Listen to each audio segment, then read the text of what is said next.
The dust swirled in the early morning air as the train whistle pierced the stillness of St. Joe, Missouri, in the spring of 1875. Garrett Calloway stood on the platform with his hat in his hands, his heart hammering against his ribs like a wild mustang. 6 months of letters exchanged with Margaret Atwood had culminated in this moment, yet nothing had prepared him for what would happen when she stepped off that train. Garrett shifted his weight from one boot to the other, running a hand through his sandy brown hair. At 32, he'd spent more than a decade building his cattle ranch 10 miles outside of town. The loneliness of those endless prairie nights had finally driven him to place an advertisement for a wife in a Boston newspaper. Margaret had responded with a letter so sincere, so full of quiet strength, that he'd proposed after their fourth exchange. The train screeched to a halt, belching steam and soot. Passengers began to disembark, city folk in their fine clothes looking bewildered by the dust and heat of the frontier town. And then he saw her, Margaret Atwood, 24 years old, with chestnut hair tucked beneath a modest bonnet. She wore a blue traveling dress that couldn't hide what Garrett immediately noticed, the unmistakable swell of her belly. Their eyes met across the platform. Hers were wide with fear, one hand protectively covering her middle. For a long moment, Garrett couldn't move. This wasn't what he'd expected. This wasn't what they'd agreed to in their carefully penned letters. Margaret approached him slowly, clutching a small valise in her free hand. "Mr. Calloway?" she asked, her voice barely audible above the bustle of the station. Garrett nodded, still unable to form words.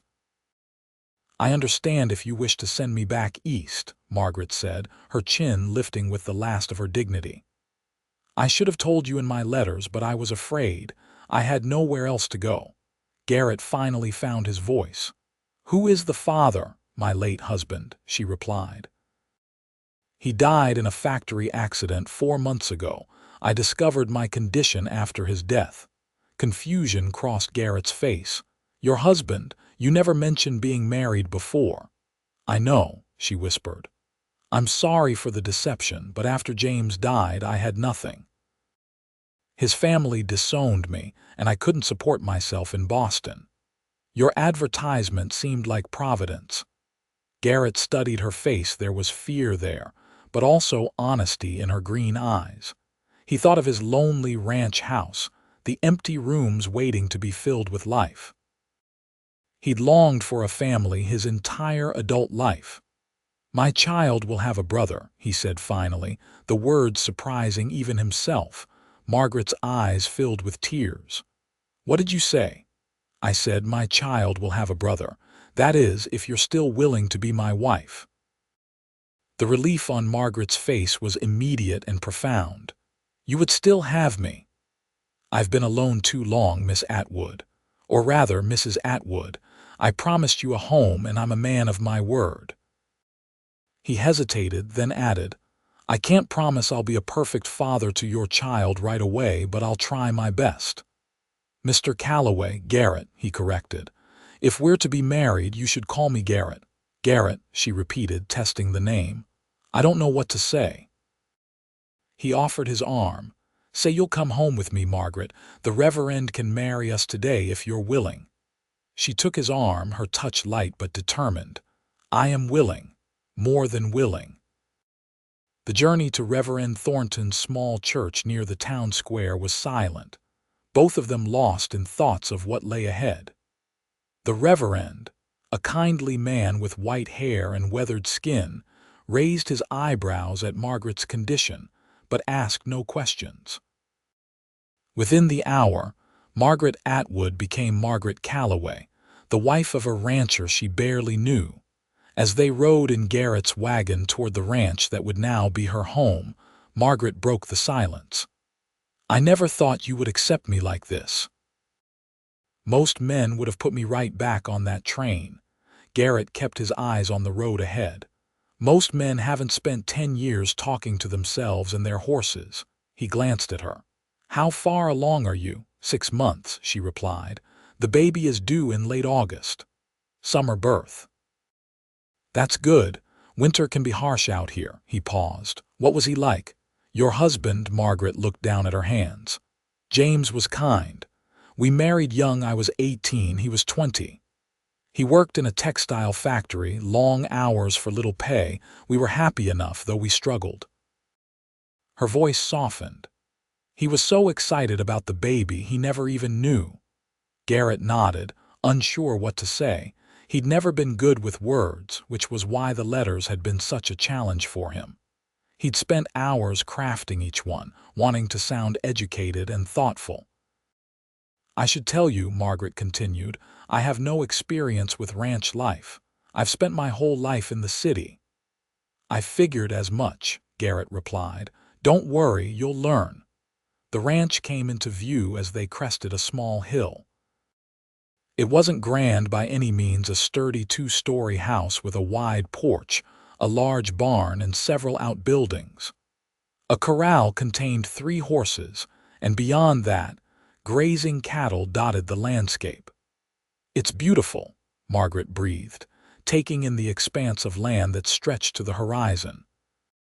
"It's home," Garrett said simply. He helped her down from the wagon, conscious of her condition, and led her into the house.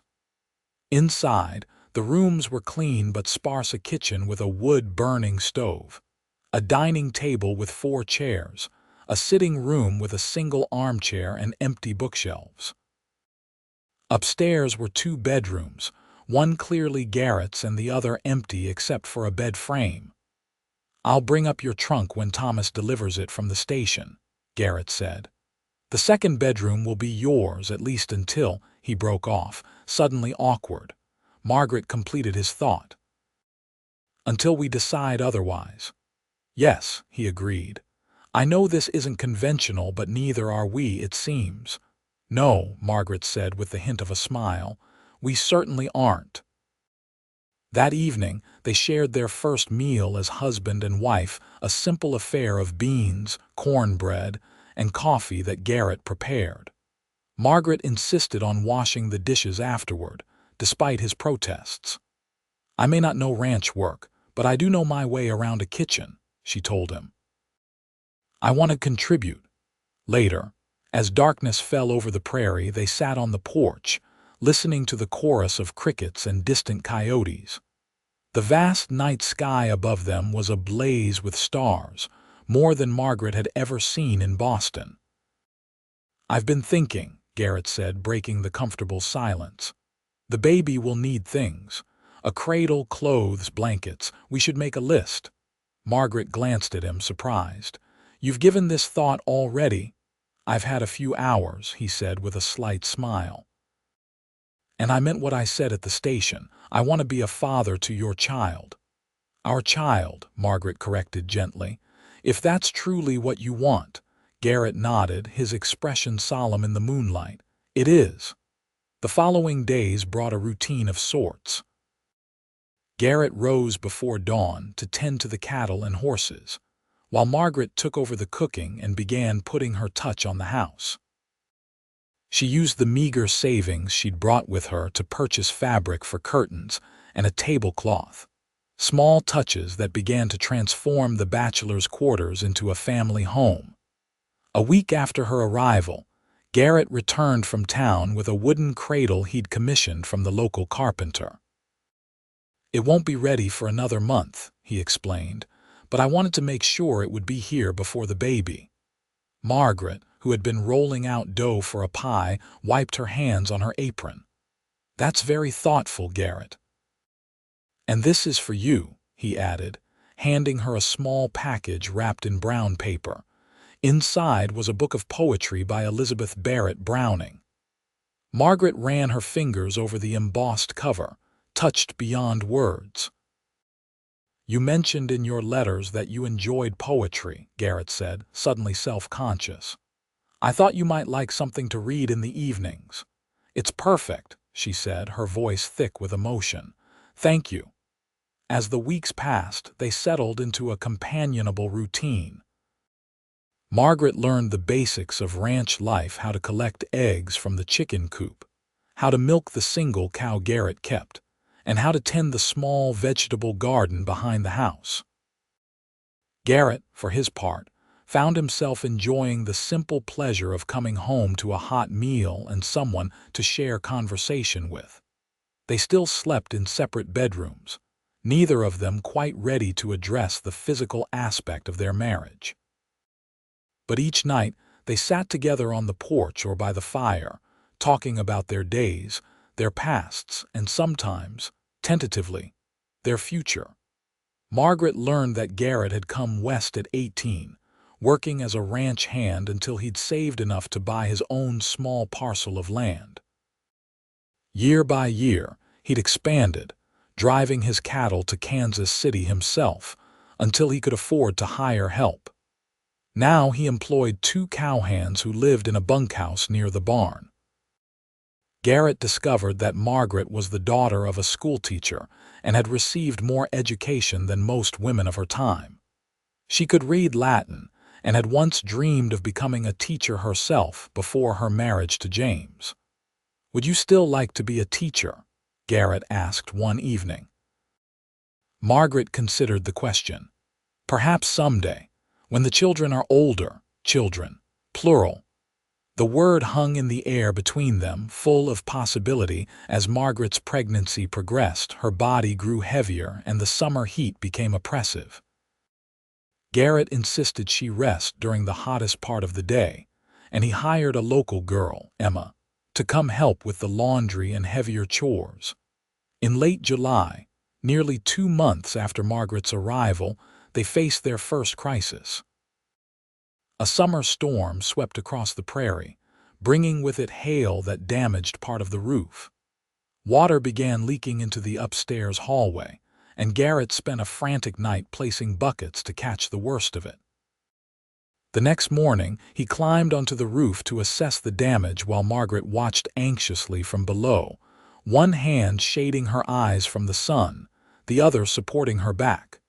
"Be careful," she called as he edged toward the damaged section. "I've done this before," he assured her, but his foot slipped on a wet shingle and he slid several feet before catching himself at the edge. Margaret gasped, her hand flying to her throat. "Garrett." He regained his balance and continued working, but not before seeing the genuine fear in her eyes. Something shifted in that moment, a recognition that she cared for his safety, for him. That evening, after the roof was patched and they had eaten dinner, Margaret joined Garrett on the porch as usual. But instead of taking her customary chair, she sat beside him on the bench, close enough that their shoulders touched. "I realized something today," she said quietly. "What's that?" he asked. "I realized that I've come to depend on you, not just for shelter and provision, but—" She hesitated. "I've come to care for you, Garrett." He turned to look at her, his expression serious. "I care for you too, Margaret, more than I expected to." "We married as strangers," she said, "but I don't feel like we're strangers anymore." "No," he agreed. "We're not." Slowly, giving her time to pull away if she wished, he leaned forward and kissed her. It was gentle and brief, but it sealed something between them, a promise, perhaps, of feelings that were growing deeper each day. After that night, their relationship changed. They still slept in separate rooms, mindful of Margaret's advanced pregnancy, but they shared more affectionate touches: a hand on a shoulder, fingers brushing while passing a dish, a kiss good morning or good night. Garrett began calling her Maggie sometimes, the nickname slipping out naturally. In early August, they received an unexpected visitor. Sheriff Daniel Wells rode up to the ranch one afternoon, his expression grave. "Garrett," he said, nodding a greeting. "Madam." He tipped his hat to Margaret, who stood in the doorway. "What brings you out here, Sheriff?" Garrett asked, wiping his hands on a rag. He'd been working on a broken wagon wheel. "Got some news that might concern you," the sheriff said, dismounting. "Man named Charles Atwood arrived on yesterday's train. He's asking around about a woman matching your wife's description. Says he's her brother-in-law. Margaret's face drained of color. Charles is here. In St. Joe, the sheriff nodded. He's staying at the hotel, claims he's looking for his brother's widow, says she ran off with family property. That's a lie, Margaret said, her voice shaking. James left nothing of value, and what little there was belonged to me as his wife. Garrett moved to stand beside her, his hand finding the small of her back. What does he want, really? Margaret's eyes filled with tears. Control. The Atwoods are a proud Boston family. They were ashamed when James married beneath his station me, a teacher's daughter. When he died, they offered me a place in their household as a servant, essentially. They said the baby would be raised as an Atwood, but I would have no rights as its mother. That's not going to happen, Garrett said firmly. The sheriff looked between them. He's been asking at the land office about recent marriages. Won't be long before he finds out about yours. I thought you should be prepared. Thank you, Daniel, Garrett said. We appreciate the warning. After the sheriff left, Margaret collapsed into a chair, her hands cradling her belly. He'll try to take the baby, Garrett. That's why he's here. Garrett knelt beside her. Listen to me, Maggie. No one is taking your child, our child. We're legally married. The baby will be born into my name. You don't understand, she whispered. The Atwoods have money, influence. This isn't Boston, Garrett reminded her. Out here, a man's word and the strength of his arm mean more than his bank account. The next day, they didn't have to wait long. Mid-morning, a rented buggy appeared on the road to the ranch.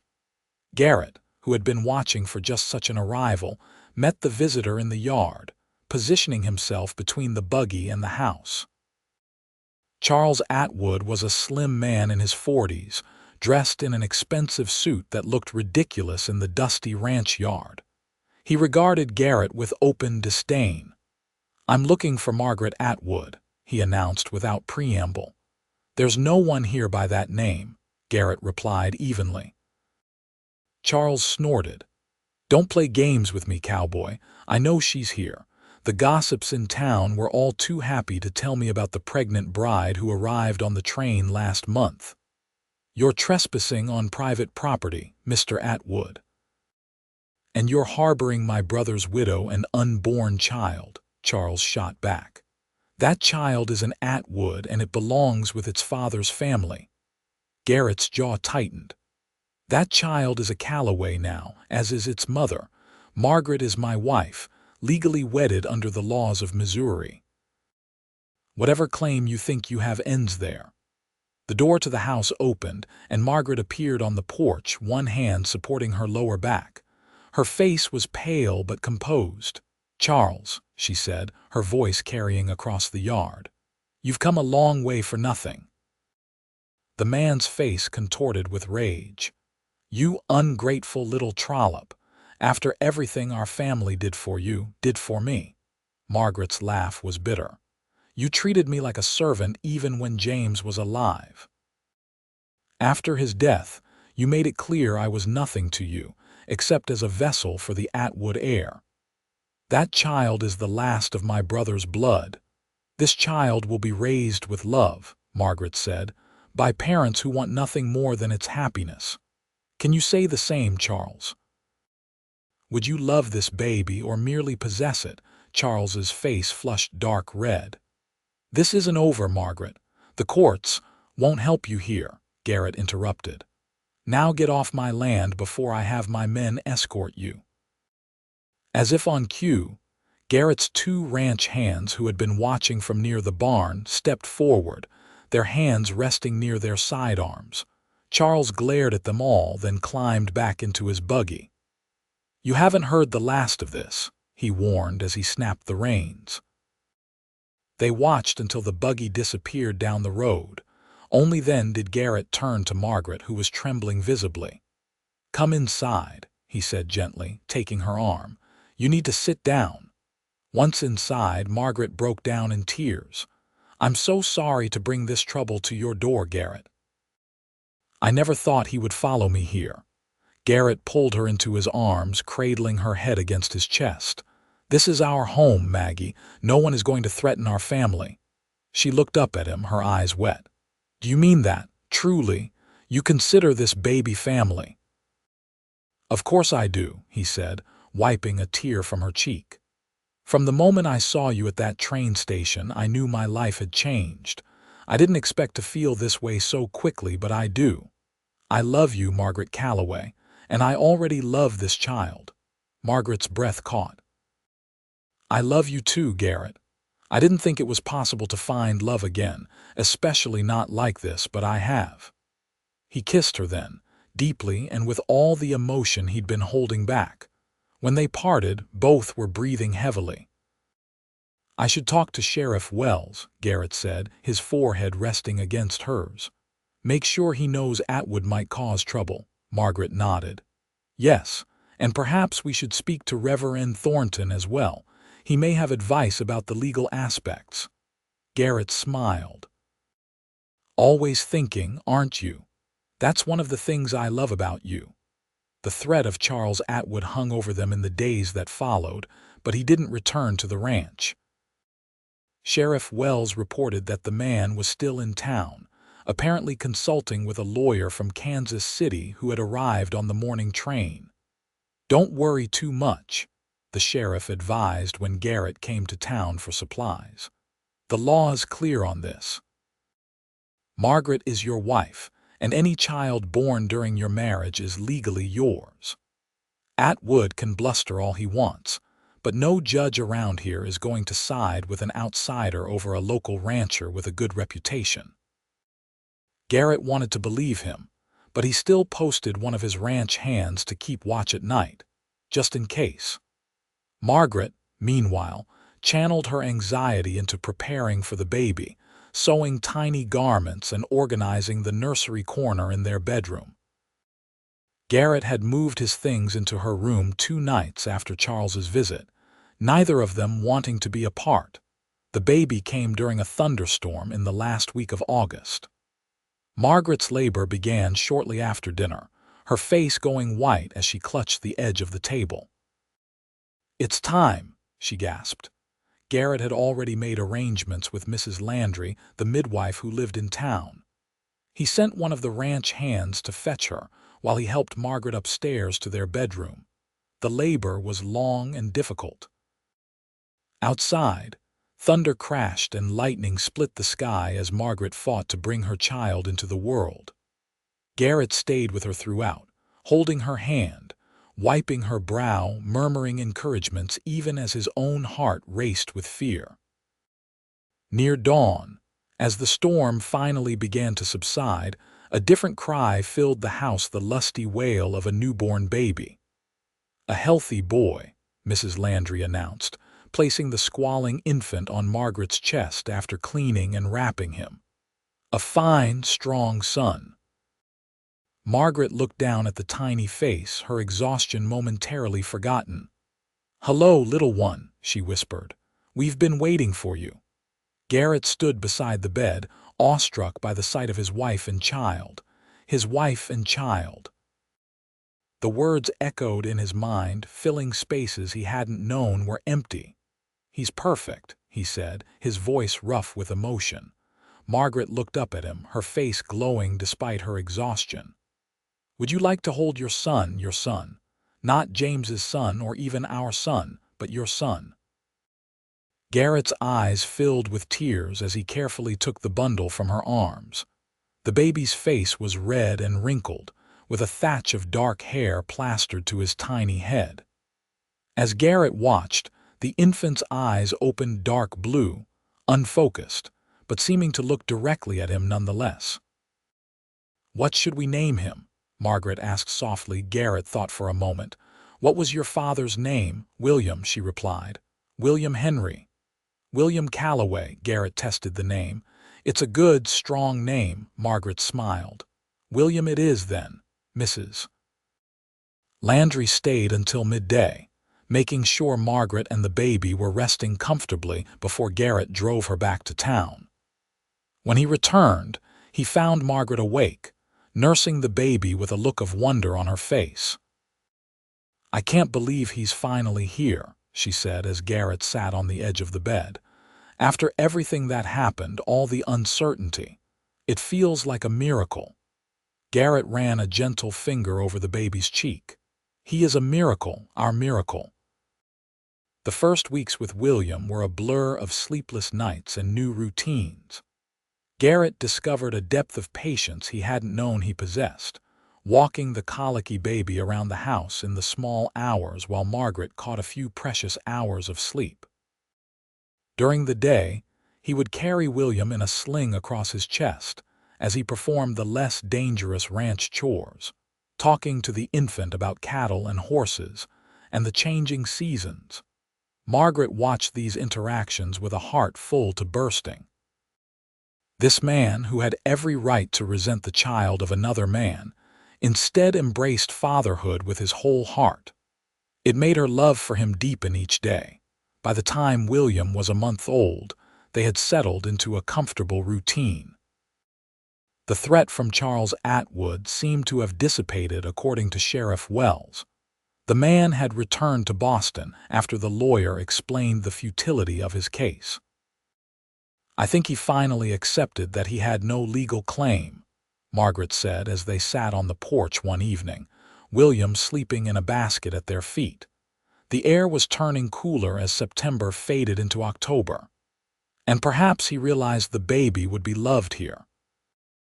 Garrett took her hand, running his thumb across her knuckles. "I've been thinking," he said.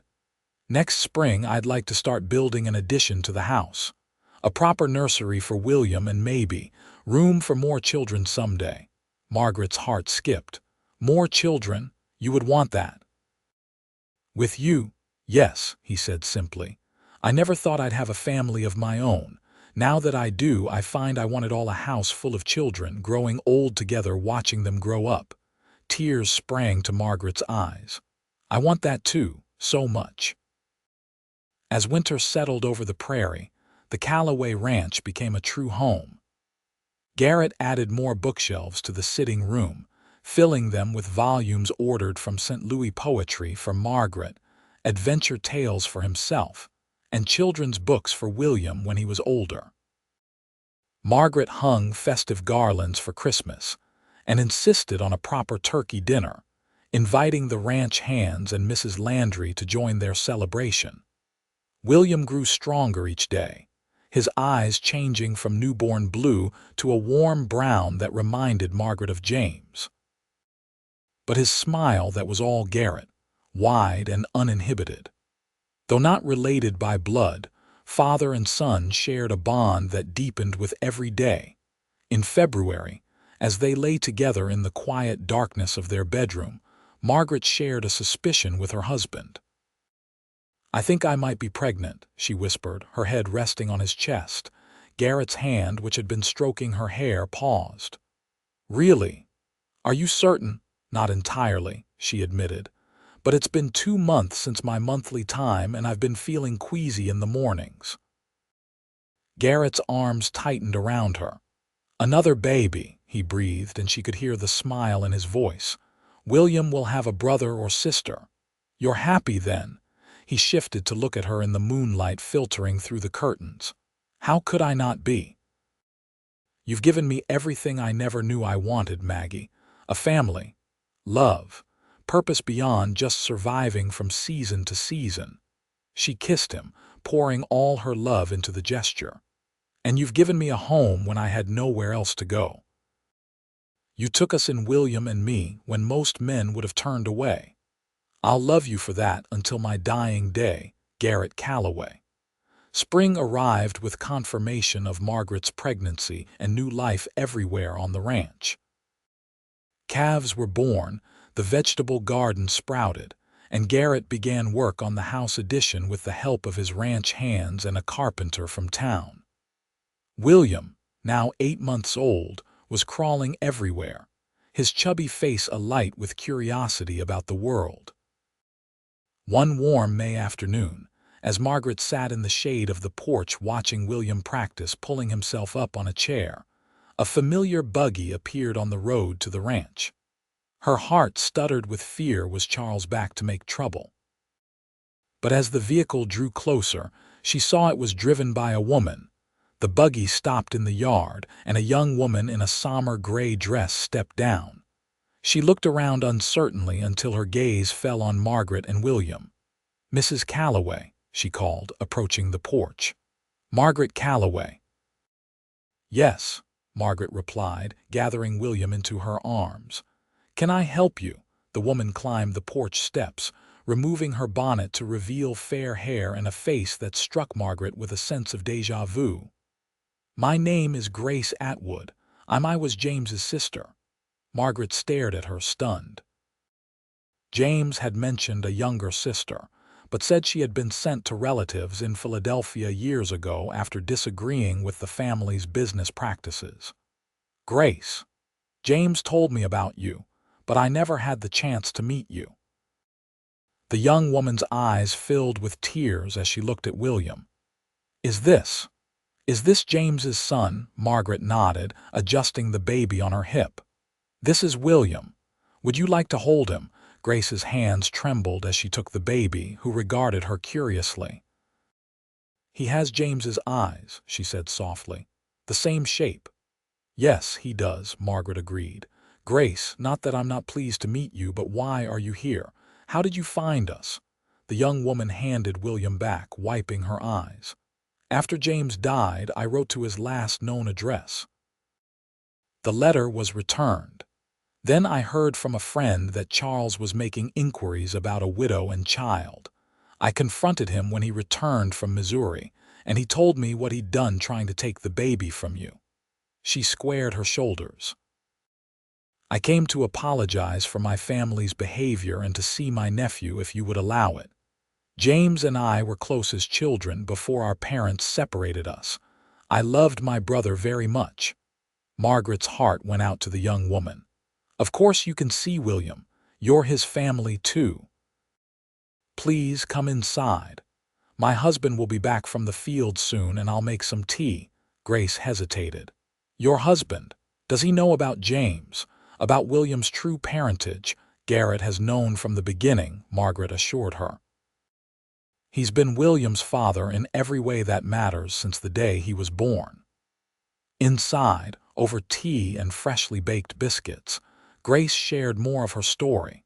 She had broken with the Atwood family 2 years earlier, taking a position as a companion to an elderly widow in Chicago. When she heard about Charles's attempt to take William, she had used her savings to make the journey to St. Joe. "I wanted you to know that not all of James's family is like Charles," she explained. "And I wanted to see James's child, to know that part of my brother lives on." By the time Garrett returned home, Margaret and Grace were talking like old friends. William had fallen asleep in Grace's arms, his tiny hand curled around her finger. Garrett was understandably wary at first, but Grace's sincerity and obvious affection for William soon won him over. By dinner, they were discussing the possibility of Grace staying in St. Joe. "There's a position at the school opening in the fall," Margaret mentioned. "They need a teacher for the younger children. You said you've been teaching your employer's grandchildren, didn't you?" Grace's eyes lit up.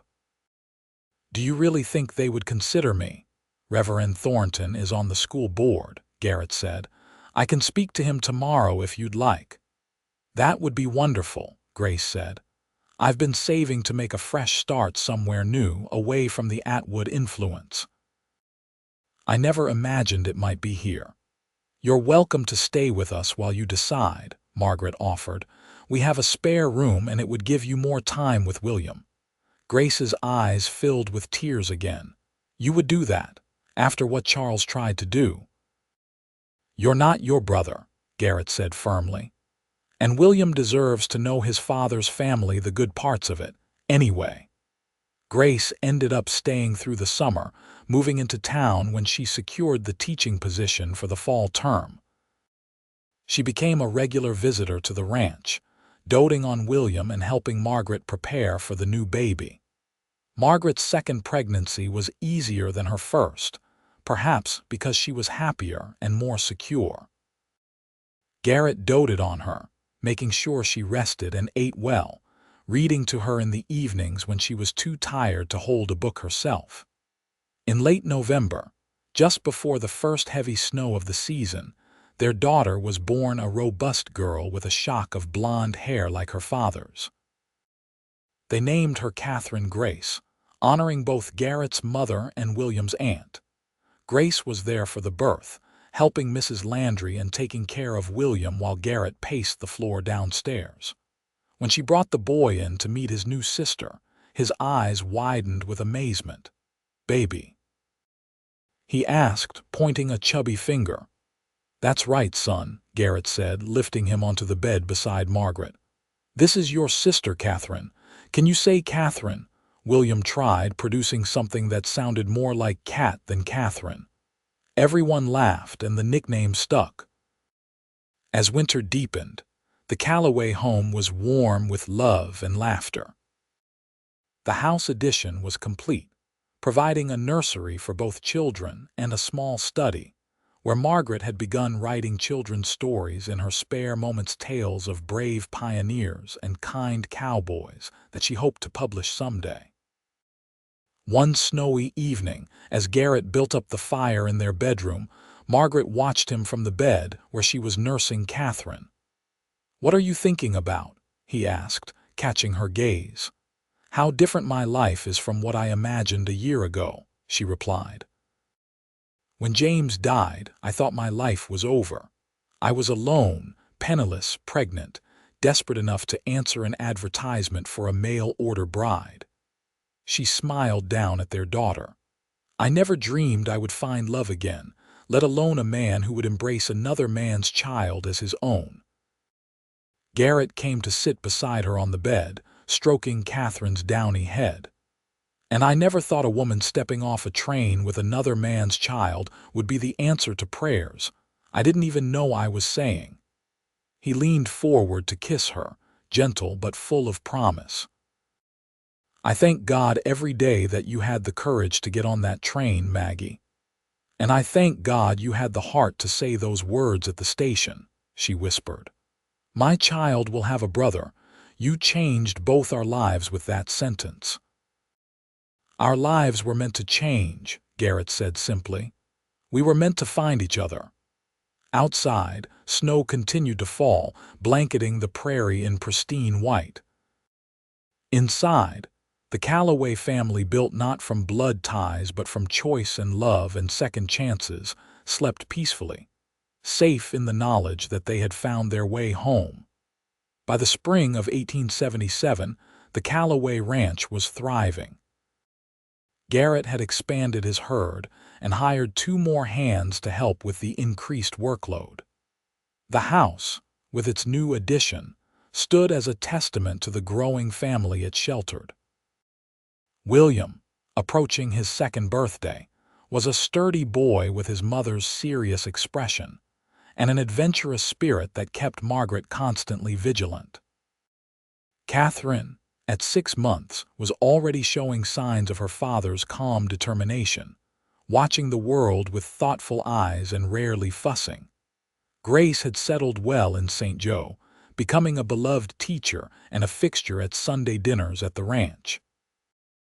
She brought news from town and books for the children, reading to William for hours while Margaret rested or worked on her stories. On a bright April morning, as the family prepared to attend church in town, a letter arrived with the weekly supplies, a letter postmarked from Boston, addressed to Margaret in unfamiliar handwriting. "Who is it from?" Garrett asked, noticing her frown as she examined the envelope. "I'm not sure," she replied, breaking the seal. As she read, her expression changed from confusion to surprise. "It's from Elizabeth Atwood, Charles's wife." Garrett tensed. "What does she want?" Margaret's eyes scanned the letter quickly. "Charles died," she said softly. "Pneumonia last month." She continued reading, her eyebrows rising. "Elizabeth says he changed in his final days, expressed regret for his actions toward me and William. She's writing to apologize on his behalf and to say she would like to correspond, to know something of her nephew's life if I'm willing." She lowered the letter, meeting Garrett's gaze. "What do you think?" Garrett considered for a moment. "I think forgiveness is never wasted. If you want to write back, you should." Margaret nodded slowly. "I think I will, not for Charles's sake, but for William's. The more people who love him, the better his life will be." That philosophy that love only multiplied, never divided, became the cornerstone of their life together. Over the years that followed, the Calloway family continued to grow. A son, Matthew, joined them in 1878, followed by twins Michael and Mary in 1880. Their home rang with children's laughter and the occasional squabble, with stories told around the fire and songs sung on the porch on summer evenings. William grew into a thoughtful young man with his mother's love of books and his stepfather's affinity for the land. He never remembered a time when Garrett wasn't his father, though he knew the truth of his birth. James Atwood was honored in family stories, remembered as a good man who had loved his wife and the child he never met. Margaret eventually published her children's stories under the name M.A. Calloway, finding a small but appreciative audience for her tales of frontier life. Garrett couldn't have been prouder, boasting to anyone who would listen about his wife's talent. On their 10th wedding anniversary, Garrett presented Margaret with a locket containing miniature portraits of all their children on one side and the two of them on the other. Inside the lid, he had inscribed, "My child will have a brother," the words that began our family. Margaret wept when she read it, remembering that dusty platform in St. Joe and the man who had looked beyond her circumstances to see the woman she was and could be. "I never expected this life," she told him that night, curled against him in their bed while the children slept down the hall. "I never dared hope for so much happiness after so much loss." "That's the thing about life on the frontier," Garrett replied, his fingers tangled in her hair, still chestnut but now threaded with silver. "It's harsh, but it teaches you that new beginnings are always possible. The prairie burns, but it grows back stronger. Winter comes, but spring always follows." "And love?" Margaret asked, tilting her face up to his. "What does the frontier teach about love?" Garrett smiled, the crinkles around his eyes deepening. "That it's like a good herd, it needs room to roam, but it always knows where home is." Outside their window, the vast Missouri sky glittered with stars, the same stars that had witnessed a frightened pregnant widow stepping off a train and a lonely rancher making a decision that would change both their lives forever. The same stars that now watched over the family. They had built together a family founded on choice rather than obligation, on love freely given rather than demanded. In the years to come, St. Joe would grow, the frontier would push further west, and the Calloway children would make their own way in a changing world.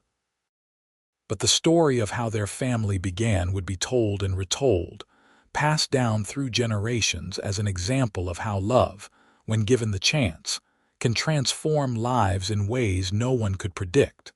And it all began with 7 simple words spoken on a train platform. "My child will have a brother."